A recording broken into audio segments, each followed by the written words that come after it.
To start with, we need to define what is persuasion. Now, persuasion, it is the common process of communication that intends to install belief or action with the other person, either temporarily or permanently. And persuasion by itself is an art and science. That is, it can be learned. Now, in order to understand persuasion, we have to understand the process of it and how it happens.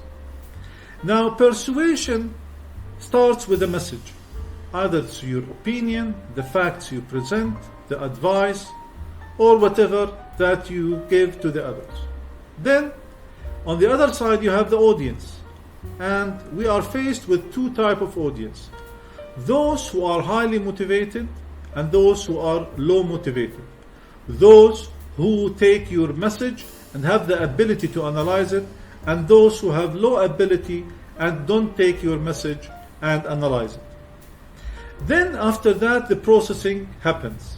That means those people who are highly motivated and those people who analyze your message will look deeply into your message, and after that will benefit from it. But those people who are low motivated and don't analyze your message won't benefit from your message. So then the fourth step, what will be the outcome? The outcome is that for those people who are highly motivated will have a lasting change. That change will not fade quickly by bringing counter arguments because they are already convinced. But the problem is with the other low motivated people who, when they take the message, they only look to superficial stuff like how attractive is the communicator or how many number of arguments he has. So what happens is that although there could be temporal change with those type of people, but it will be fading with time because they would bring counter arguments when the chance or when the time allows them to do that. So by understanding this dynamics or these dynamics of the persuasion process, we can then prepare ourselves for a good persuasion session that is coming.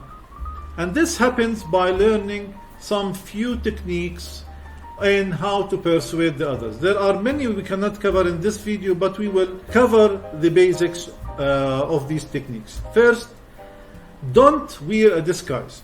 That means when you are telling your opinion about a subject or trying to convince others, don't be another person who you are not. The conscious mind of people might not analyze that first, but the subconscious will do, and then they will identify that you are fake or that you are saying something that you do not believe. Second, don't knock the others down. Don't humiliate them, because this will create a negative environment and you will be less likable, even though you are right in your argument. And third, learn to communicate effectively. The best persuaders are those who can use words effectively. They are open, passionate, and like to communicate with people in a genuine basis. And don't try to be perfect. You cannot fascinate people every minute. And if you do that, people will discover it and they will not like it. So be yourself. Even if you have some flaws, it's okay, as long as you are genuine. Get people talking about themselves. This skill I learned long years before when I was at high school. Because people, when they speak about themselves, they will consider you as a good conversationalist and good communicator, and they will be more open to be convinced by your argument. And don't tease and don't be sarcastic, because the teasing and sarcasm is only aimed at self-esteem of the other person, where again, if you disregard him, if you humiliate him, he will dislike you and he will not be convinced by your argument, irrespective how strong it is. And then we move now to the steps of the persuasion process. And those steps are 4. First of all, establish credibility and trust in yourself. So, for example, if I want to argue or to convince certain people or audience with certain subject or certain idea, I should prepare, I should have the right experience and the right knowledge. At the same time, I should listen to the opinions and views of the others and try to integrate them into my argument so that it will be more convincing. And second, I should establish a common ground between me and the other party. I should show him what are the benefits of my opinion and how the solution could be mutually beneficial to them and us. After that, I provide my vivid proof. And that means I could use logic and facts, or I could use imagery and metaphors, or I could use, let's say, numbers with spreadsheets to deliver the message I want and to support my argument so that the people will be convinced. Also, I could use stories and narratives about people to show them how my argument is valid. Last, people would like you to connect to them at emotional level. That means you don't persuade others for the sake of persuasion and manipulation. You should be honest, you should be dedicated and committed. When you persuade others, that means in the best interest of them. And you start that by self-awareness of your emotions and their emotions and respecting their emotions. Then people would respect you a lot and they could be easily persuaded by your argument. Now we will move to verbal techniques for effective persuasion.